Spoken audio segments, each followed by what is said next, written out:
आपके साथ अनुष्का राय। आइए बढ़ते हैं आज की खास खबर की ओर। हमारे किसान भाई अपने आप को अकेला ना समझे। पिछली बार की तरह नहीं, इस बार सैकड़ों नहीं हजारों वकीलों की टीम हमने तैयार कर रही। उसके बाद में पीएमओ ऑफिस के लिए हम कूच करेंगे। यहाँ तो आंदोलन होगा ही, जबरदस्त आंदोलन होगा। कोई कीले, कोई ताकत दुनिया की आपको रोक नहीं सकती। डिसाइड किया हुआ। हमारे किसान भाई अपने आप को अकेला ना समझे। पिछली बार की तरह नहीं, इस बार सैकड़ों नहीं हजारों वकीलों की टीम हमने तैयार कर रखी है। हम किसानों के साथ साथ बल्कि उनके आगे रहकर उनको हर एक प्रकार की कानूनी मदद देंगे, बल्कि ढाल बनके हम उनके आगे खड़े रहेंगे।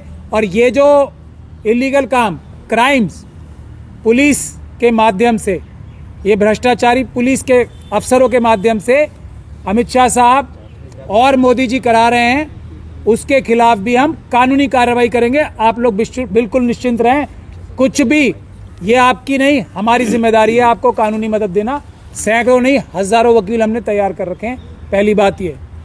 दूसरी बात ये है, ये जो आपको रोका जा रहा है उसके लिए भी हम आपको बता रहे हैं, ये अपराध कर रही है पुलिस भी और सरकार भी। तो उसके लिए सबसे अच्छा तरीका ये है कि ये कानून जो आपके हक छीनने के लिए लाया जा रहा है, और सरकार आपको कुछ भी झूठ बोले मानना नहीं है। पार्लियामेंट का दूसरा सेशन बैठना चाहिए और उसमें ये कहा जाना चाहिए कि ये कानून कभी भी वापस नहीं लाए जाएंगे। ऐसा रेजोल्यूशन जब तक पार्लियामेंट का सेशन बैठ के नहीं पास हो, जब तक आप इनकी बात पे भरोसा नहीं करना, तब तक आप इनकी बात पे भरोसा करोगे, धोखा खाओगे। जैसा ट्रांसपोर्टर्स ने खाया, जैसा इससे पहले आपने भी खाया, और जैसा हर वो व्यक्ति जो 15 लाख के चक्कर में था और पता नहीं कौन कौन से वादों के चक्कर में था, वो धोखा खाएगा। इस मोदी सरकार की एक ही गारंटी है, सबको धोखा देना ही मोदी सरकार की एक गारंटी है। तो मेरा आप लोगों को ये सलाह है, हम लोगों की आपको, अडानी और अंबानी दोनों के, यही दोनों आपकी ज़मीनों पे नजरें गाड़ के बैठे हैं। ये जो 3 काले कानून आ रहे थे, एमएसपी और सब कुछ आपको अपने आप मिल जाएंगे। सरकार आपको यहाँ आने से रोक रही है ना। यहाँ तो आंदोलन होगा ही, ज़बरदस्त आंदोलन होगा। कोई कीले, कोई ताकत दुनिया की आपको रोक नहीं सकती। अडानी और अंबानी के हर एक ऑफिस पे, जहाँ जहाँ भी अडानी अंबानी का ऑफिस है, वहाँ भी आप प्रदर्शन लगाएं, क्योंकि इस सरकार की नब्ज, इस सरकार की, जैसे तोते की जान कहाँ, वो जिनकी जान कहाँ होती है, तोते में। तो ये तोते जो हैं, 2 हैं इनके बड़े बड़े, अभी और भी हैं 5-10, लेकिन ये 2 बड़े तोते हैं। इनके ऑफिस के बाहर, इनके घरों के बाहर प्रोटेस्ट लगाना शुरू कीजिए आप। तो हर एक जो चाल गंदी घिनौनी चली जाएगी, उसका जवाब देना हमें आना चाहिए। एक तो मैं ये आपसे कहना चाह रहा था अपने सभी साथियों के माध्यम से। दूसरा ये है कि अभी भानु जी ने बताया है कि 25 लाख करोड़ नहीं, मेरे ख्याल से 150 लाख करोड़ सरकार ने उधार लिया। वो सबका बोझ किस पे है? आप किसानों पे और आम जनता के ऊपर ही है। और वो पैसा लेकर 25 लाख तो नज़र आ रहा है जो माफ़ किया ये अडानी अंबानी जैसे लोगों का, उससे ज़्यादा 100 लाख करोड़ रुपए ये सब लोग चुरा चुके हैं। उसका कर्जा हमारे ऊपर डाल दिया। तो ये बातें आप ध्यान में रखें, मोदी सरकार की किसी बात को ना माने। अब मैं आज का जो फैसला सुप्रीम कोर्ट ने किया है, जो माननीय कहने पर हम बाध्य हैं, सुप्रीम कोर्ट को हम लोग सब माननीय कहते हैं, हम लोग बाध्य हैं। लेकिन 2 तरह के माननीय होते हैं। रिस्पेक्ट जो हम करते हैं, ऑनरेबल जो हम कहते हैं, वो 2 तरह के, एक ज़बान से बोला जाता है और एक दिल से बोला जाता है। तो क्या आज जो भानु जी वहाँ थे कोर्ट के अंदर, मैं तो नहीं था, जो फैसला किया है सुप्रीम कोर्ट की अपनी जजमेंट्स है ना बहुत सारी, कि अनरीजन्ड ऑर्डर कोई एडमिनिस्ट्रेशन का आदमी, कोई क्लर्क भी करता है तो वो बहुत बुरी बात है। अब सुप्रीम कोर्ट स्वयं इतने बड़े मुद्दे पर, इससे बड़ा मुद्दा कोई नहीं है, देश की जनता देश की मालिक है, देश की राजा है। राजा बनाने में अगर घपला धांधली कोई कर रहा है, देश का निज़ाम चलाने में जिस निज़ाम की वजह से सुप्रीम कोर्ट है, उस संविधान के साथ कोई धोखाधड़ी कर रहा है, कोई इतना बड़ा फ्रॉड कर रहा है, उसको बगैर रीजन ऑर्डर पास किए अगर डिसमिस किया जाता है, जैसा भानु जी बता रहे हैं, तो क्या हम दिल से ऑनरेबल बोल पाएंगे इस फैसले को? क्या हम दिल से बोल पाएंगे? ये देश की जनता अपने आप फैसला कर ले। लेकिन मेरा ऐसा मानना है, सुप्रीम कोर्ट और हमारे सारे संस्थान ये आरएसएस और बीजेपी के, ये गुंडों के दबाव में है, ऐसा सुप्रीम कोर्ट के 4 जजेस प्रेस कॉन्फ्रेंस करके बोल चुके हैं। तो जनता को इस दबाव को ख़त्म करना है। हम देश के मालिक हैं, देश की जनता इस देश की मालिक है। सुप्रीम कोर्ट के जजेस भी हमारे नौकर हैं, जैसे प्रधानमंत्री नौकर हैं। तो अपने नौकरों के ऊपर से प्रेशर हटवाना, वो खुल के काम कर सकें, ये भी जिम्मेदारी जनता की है, जो पीसफुल प्रोटेस्ट के माध्यम से ही होगी। इसीलिए 25 तारीख का ऐलान अभी डीसी कपिल साहब आपको डिटेल में बताएंगे। ये सभी प्रधानमंत्री जी, जिनको हम अपना प्रधान सेवक नौकर कहते हैं, वो प्रधान चोर ना बन जाएं, प्रधान चोर या डकैत ना बन जाए, उनको रोकने के लिए भी 25 तारीख का प्रोग्राम हम लोग कर रहे हैं। और इन सब की जड़, जैसा अभी आप लोग देख रहे हैं, करोड़ों वोट खाने के बाद भी, करोड़ों वोटों की चोरी करने के बाद भी सुप्रीम कोर्ट तक से अगर बिना डिटेल्ड ऑर्डर पास किया, क्योंकि डिटेल्ड ऑर्डर मुझे लगता है इसमें कोई पास हो ही नहीं सकता। चुनाव आयोग ने एक झूठा, पूरी जिम्मेदारी के साथ कह रहा हूं, सरकारी वकीलों के माध्यम से एक झूठा एफिडेविट फाइल किया और सुप्रीम कोर्ट ने उसका झूठ ना पकड़ के उसको अनरीजन्ड ऑर्डर, 1 लाइन का ऑर्डर पास करके डिसमिस किया है, जैसा भानु जी मुझे बता रहे हैं। तो इससे बड़ा अन्याय कुछ नहीं हो सकता। तो आप समझ सकते हैं, ये करोड़ों वोट जो धांधली की जा रही है, इसका भी हमें इंतजाम करना पड़ेगा ईवीएम के साथ साथ। लेकिन अगर ईवीएम से चुनाव हुआ, जो कि इस देश की जनता ने जिम्मेदारी ली है अपने ऊपर, नहीं होने देगी, तो फिर ये वोटों की जो पन्ना प्रमुखों के माध्यम से, ये कोई बीएलओ वगैरह ने नहीं किया है काम, पन्ना प्रमुखों ने करवाया है सरकार में, जो इलेक्शन कमीशन के ऑफिसर्स थे उसके माध्यम से। ये सभी लोग अपराधी हैं। और मैं सेक्शन भी पढ़ के बता रहा हूं, फिर मैं अपनी बात खत्म करूंगा। सेक्शन 32 है, representation of peoples act. Section 32 वो क्या कहता है?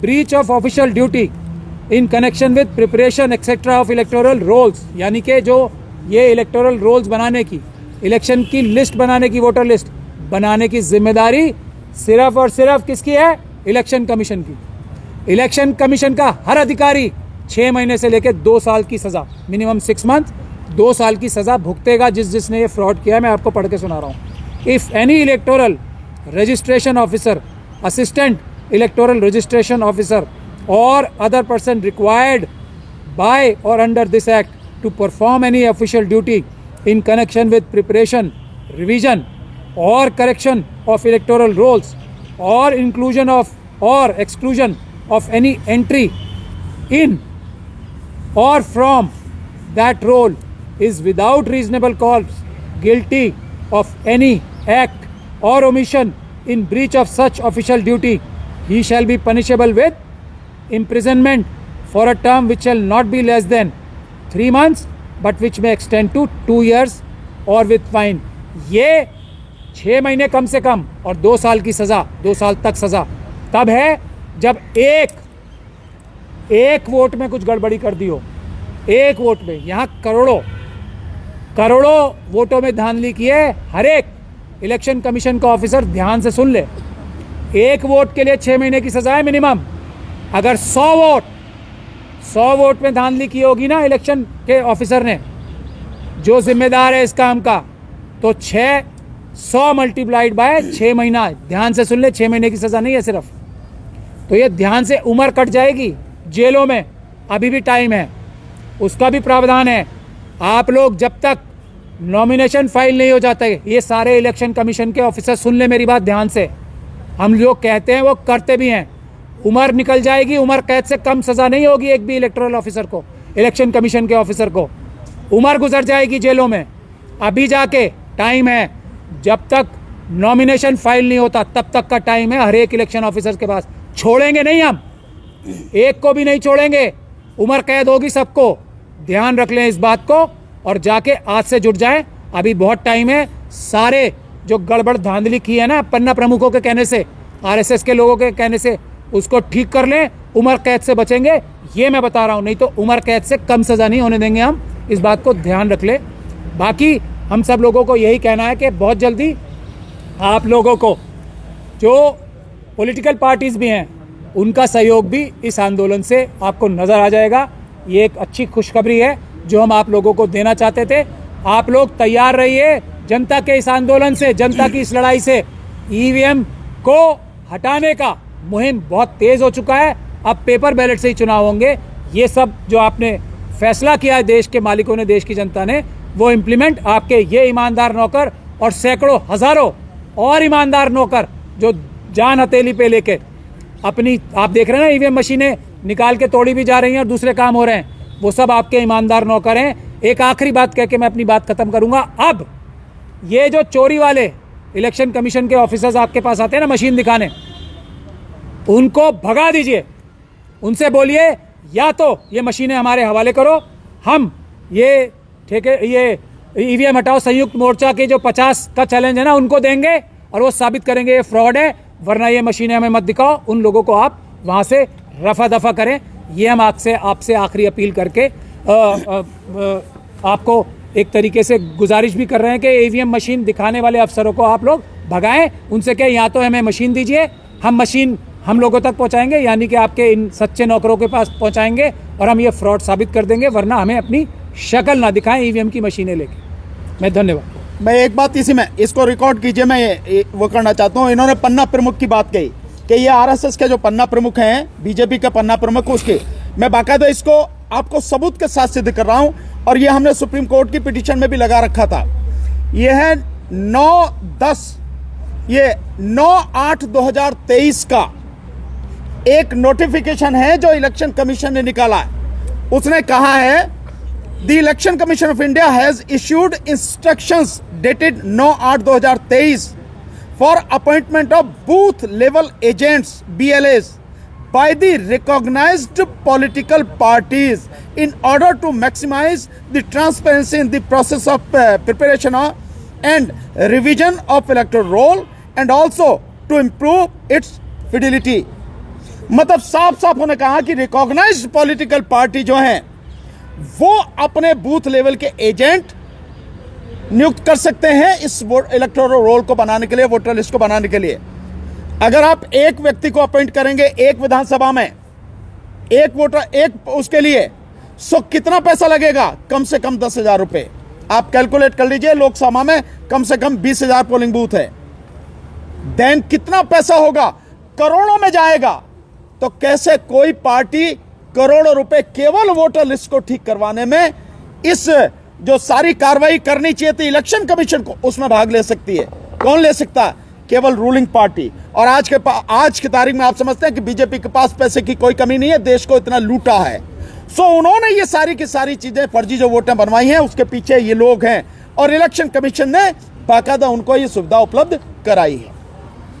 अब मैं चाहूंगा कि हमारे जो 25 तारीख का प्रोग्राम है उसके विषय में, जो 25 फरवरी को प्राइम मिनिस्टर के घेराव की बात हमने कही है, जो प्रोग्राम हमने ऑलरेडी डिसाइड किया हुआ है, उसके विषय में आदरणीय डीसी कपिल साहब एक छोटा सा वो इस विषय में 12 मार्च तक प्रदर्शन रैली की इजाजत नहीं है दिल्ली में। वो देखेंगे जब हमें परमिशन बाकायदा मिली हुई है तो वो देखेंगे। नौकरों को ये काम नहीं है नौकरों का। पुलिस जो है गलत काम कर रही है, ये गैरकानूनी काम है, अपराध है, इससे हम परवाह नहीं करते। हम पुलिस के खिलाफ कानूनी कार्रवाई करें। नौकरों को ऐसा नहीं करना चाहिए, जो देश की जनता के नौकर है, ऐसा काम नहीं।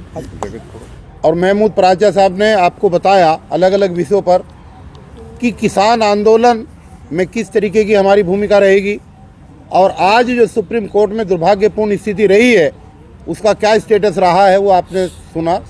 मैं तमाम साथियों का दिल की गहराई से धन्यवाद इसलिए भी करना चाहूँगा कि दिल्ली, विशेष रूप से दिल्ली के बहुजन समाज के इस सोशल मीडिया के साथियों की आवाज़ पूरे देश तक इस कदर गूंज चुकी है कि पूरे देश के अंदर हलचल मच चुकी है और ईवीएम की आवाज़ को आपने जो हर स्टेट तक पहुंचाया है उसके लिए आप सभी बधाई के पात्र हैं।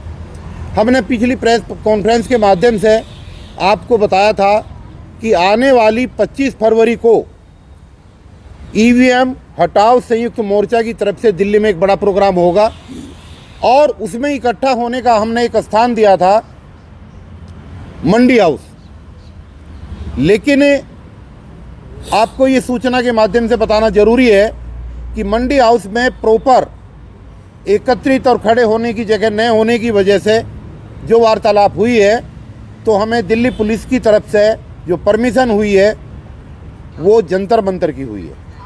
जंतर मंतर पे हम लोग इकट्ठा होंगे दिन में 12 बजे, और वहाँ पर इकट्ठा होने के बाद और अपने लोगों को संबोधित करने के बाद उसके बाद में पीएमओ ऑफिस के लिए हम कूच करेंगे और पीएमओ ऑफिस तक हम जाएंगे।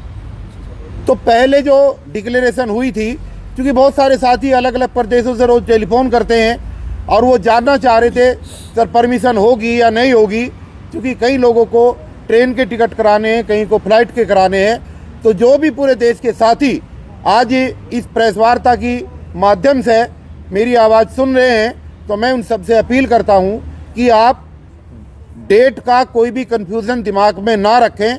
आपको ट्रेन से आना है या हवाई जहाज़ से आना है या अपने किसी व्हीकल के माध्यम से आना है, आप हर हाल में आने वाली 25 तारीख को सुबह ही दिल्ली पहुँचें और 25 फरवरी को, और हर हाल में 11 साढ़े 11 यानी कि 12 से पहले जंतर मंतर पे हम लोग एकत्रित होंगे। वहीं से हम जो है कूच करेंगे पीएमओ ऑफिस का घेराव करने के लिए। हमारा नेक्स्ट प्रोग्राम बहुत इंपॉर्टेंट प्रोग्राम नागपुर के अंदर हमारी टीम रहेगी, वहाँ पर बहुत बड़ा प्रोग्राम हो रहा है। तो जो लोग नागपुर या उसके आसपास के साथी हैं वो भी इस प्रोग्राम में शिरकत करने की कोशिश करें। टाइम बताओ। आने वाली 17 फरवरी को नागपुर के अंदर एक बहुत बड़ा प्रोग्राम कम से कम 20,000 लोगों का वहाँ पर होने जा रहा है, जिसमें हमारी टीम के तमाम सम्मानित साथी राज्यपाल गौतम साहब, भानु प्रताप जी, मैं स्वयं रहूँगा। 2-3 प्रोग्राम अलग अलग लगे हुए हैं, क्योंकि कई लोग कहते हैं कि हमें अगर बता देते तो हम आ जाते, इसलिए आपको जानकारी है। और एक बात और कहकर कि 15 तारीख से लेकर और 25 तारीख तक दिल्ली और एनसीआर में ये काम हमने शुरू कर दिया है। छोटी छोटी मीटिंगों का आयोजन होना शुरू हो गया है। इसलिए जो भी बुद्धिजीवी साथी, जो भी ईवीएम को हटाने के समर्थक साथी हैं, वो अपने अपने विधानसभा